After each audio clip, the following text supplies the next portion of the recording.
Mirë se vini në botën e yjeve. AstroChart, bëni subscribe për më shumë video. 3 shenjat më pafat për vitin 2026. Në vend të parë, Akrepi.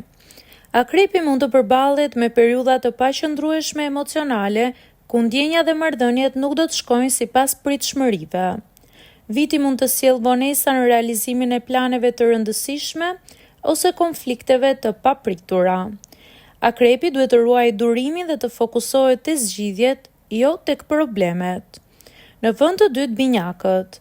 Për binjakët, 2026 mund të sjellë disa keqkuptime dhe tension në marrëdhëniet personale dhe profesionale. Komunikimi nuk do të jetë gjithmonë i qartë dhe disa projekte mund të hasin vonesa ose pengesa të papritura.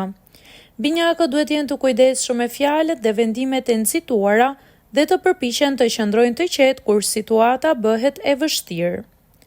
Në vend të tretë, Shigjetari.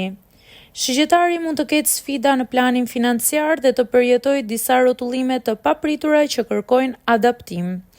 Planet e udhëtimeve ose projekteve mund të ndryshojnë duke kërkuar fleksibilitet. Shigjetarët duhet jenë të kujdesshëm me investimet dhe të planifikojnë mirë buxhetin për të shmangur vështirësitë.